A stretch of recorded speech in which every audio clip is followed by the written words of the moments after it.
Ministère de l'Éducation nationale, Centre international d'études pédagogiques. DELF niveau B2 du cadre européen commun de référence pour les langues, épreuve orale collective. Vous allez écouter plusieurs documents. Avant chaque écoute, vous entendez le son suivant. Pour répondre aux questions, cochez la bonne réponse.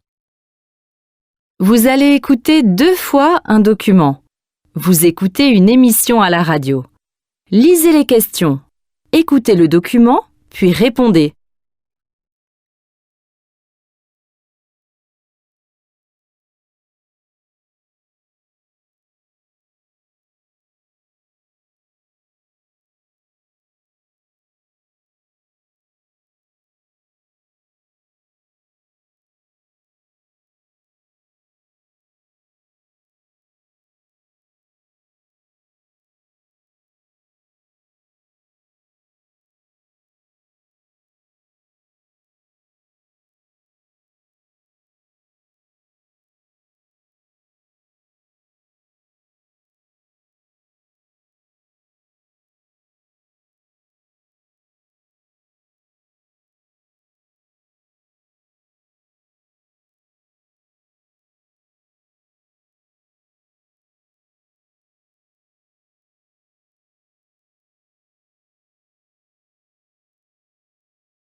Aux États-Unis, le choc des images peut-être faire changer la loi. La diffusion de la vidéo de l'interpellation de ce jeune homme noir qui se fait tabasser par des policiers, c'était en fin de semaine dernière.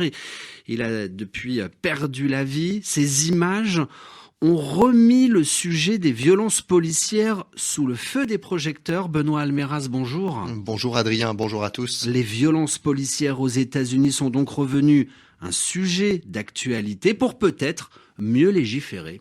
Oui, il faut une loi pour combattre les mauvais comportements au sein de la police.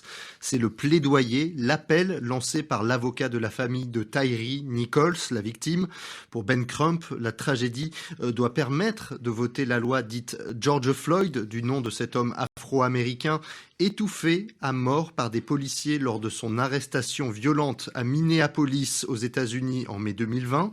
Le texte proposé par le Parti démocrate doit permettre, entre autres, de faciliter des poursuites judiciaires contre les agents des forces de l'ordre accusés de violence. Mais l'absence d'accord sur le sujet avec le Parti républicain a enterré le projet de loi il y a 2 ans. Le drame de Memphis a donc permis de rouvrir ce débat. À la Chambre des représentants, le chef républicain de la commission de justice s'est ainsi dit ouvert à un meilleur suivi des policiers limogés pour violence. Objectif, éviter qu'ils ne soient de nouveau recrutés. Mais l'élu estime aussi qu'une loi ne pourra jamais empêcher des déchaînements de violence comme ceux constatés lors de l'interpellation de Tyre Nichols.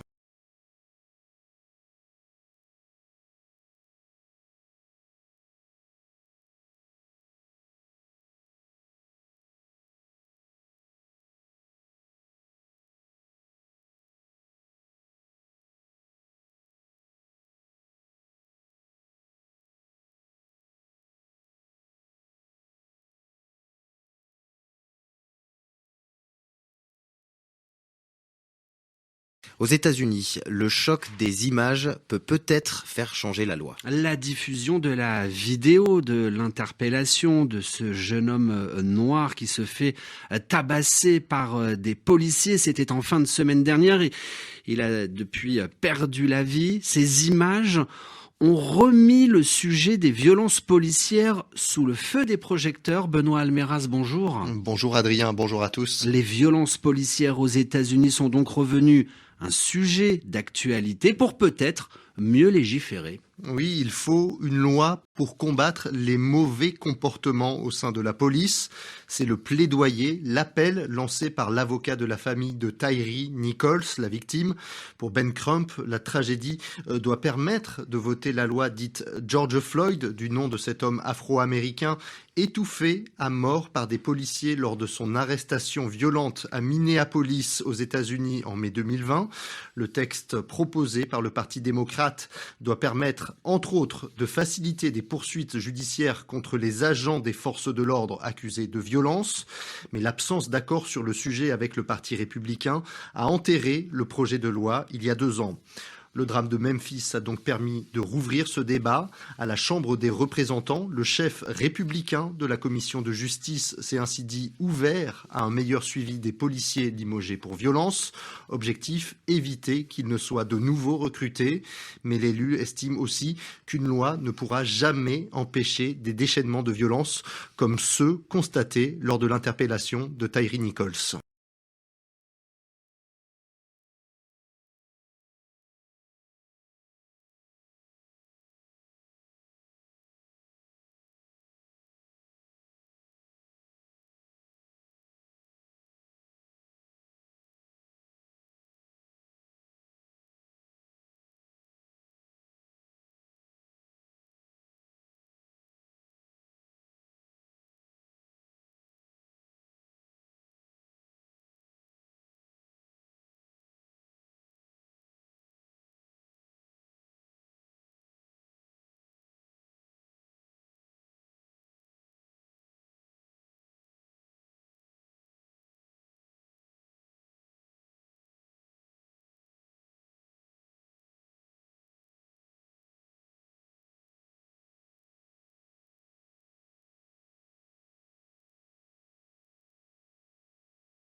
Aux États-Unis, le choc des images peut peut-être faire changer la loi. La diffusion de la vidéo de l'interpellation de ce jeune homme noir qui se fait tabasser par des policiers, c'était en fin de semaine dernière.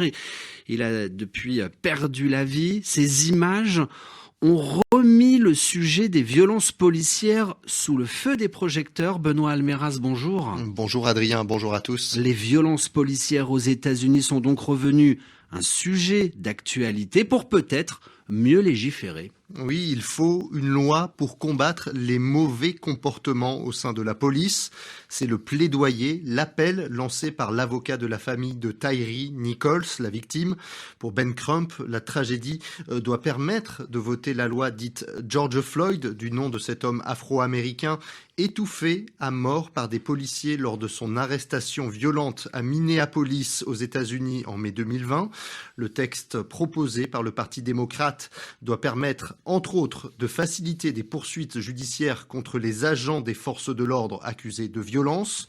Mais l'absence d'accord sur le sujet avec le Parti républicain a enterré le projet de loi il y a 2 ans. Le drame de Memphis a donc permis de rouvrir ce débat. À la Chambre des représentants, le chef républicain de la commission de justice s'est ainsi dit ouvert à un meilleur suivi des policiers limogés pour violence.